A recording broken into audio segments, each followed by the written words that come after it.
Hello et bienvenue dans cette toute nouvelle série, le Starter Pack spécial anti-âge.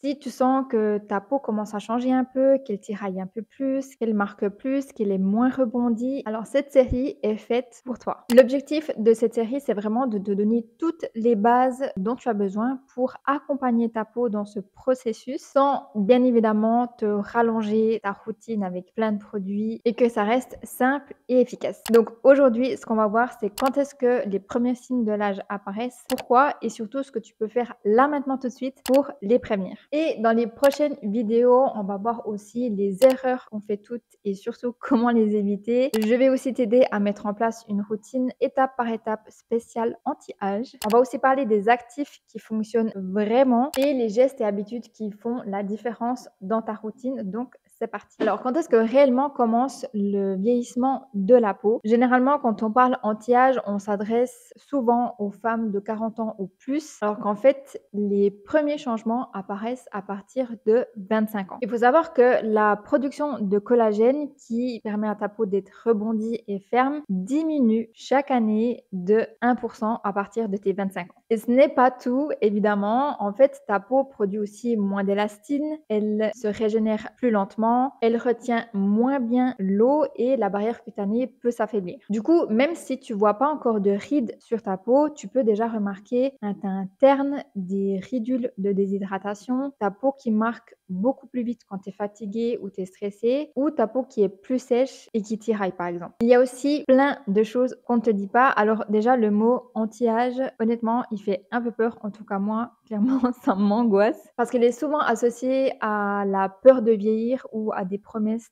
complètement irréalistes. Mais la vérité, c'est que ta peau vieillit naturellement. C'est un processus normal, un process biologique et ce n'est absolument rien de dramatique. Je dis ça pour toi, mais je le dis également pour me rassurer moi-même. Le but ici, c'est de ne pas bloquer ton âge. C'est juste de comprendre ce qui se passe dans ta peau pour l'aider à faire son job. Et aussi, un point que j'aimerais mettre en avant, c'est que c'est pas toujours une question d'âge. Tu peux avoir 28 ans et avoir la peau ridée et inversement avoir 45 ans et avoir une peau ferme et rebondie. Parce qu'en fait, le processus de vieillissement de la peau est influencé aussi par plein d'autres choses. Ta génétique, ton alimentation, ton exposition au soleil, ton sommeil, ton niveau de stress et aussi la cigarette et l'alcool. Donc clairement, il y a des choses pour lesquelles tu n'as aucun contrôle là-dessus, mais autant il y en a d'autres que tu peux améliorer. Donc ce que tu peux faire déjà, c'est observer ta peau, voir comment elle réagit et lui apporter les bons produits et les bons gestes au bon moment. Alors déjà, tu n'as pas besoin d'avoir des rides pour prendre soin de ta peau. En fait, plus tu commences tôt et plus tu vas lui faciliter le travail. Et je pense que tu commences gentiment à me connaître. Le but ici, c'est vraiment pas d'avoir une routine avec une tonne de produits. Ici, on vise la simplicité et l'efficacité. Donc, ce que je peux te conseiller de mettre en place dès maintenant, c'est déjà un nettoyant doux et adapté à ton type de peau. Et ça, matin et soir. Utiliser une crème hydratante qui est aussi adaptée à ton type de peau et à ses besoins. Une protection solaire quotidienne. Peu importe qu'il neige, qu'il vente, qu'il y ait du soleil, tu dois mettre ta protection tous les jours sans exception. Et si tu le souhaites, ça c'est optionnel, mais tu peux l'intégrer dans ta routine, c'est d'utiliser un voire deux actifs pour cibler des problématiques de ta peau. Mais on va rentrer un peu plus en détail des actifs dans la 4e vidéo de la série où je vais vraiment te donner les actifs qui fonctionnent vraiment, quels sont les plus adaptés aux différents types de peau et tu pourras les choisir en connaissance de cause en fonction de ta peau. Donc voilà, la vidéo était assez rapide, mais maintenant tu sais à partir de quand ta peau elle change, pourquoi, mais surtout comment tu peux prévenir les signes de l'âge. Dans la prochaine vidéo, on va parler des erreurs les plus courantes qu'on a déjà presque toutes faites, moi y comprise. Donc pour ne pas la louper, je te laisse t'abonner à la chaîne, activer les notifications pour ne pas la louper. Et si tu es nouvelle sur ma chaîne, je te conseille fortement d'aller voir la série de vidéos que j'ai faites, la base pour construire ta routine. Ça va vraiment t'aider à comprendre ton type de peau, ses besoins, ce qui l'influence, etc. Et je te mettrai le lien en description et aussi dans l'écran de fin juste après. Tu pourras directement cliquer dessus. Et moi, je te dis à bientôt.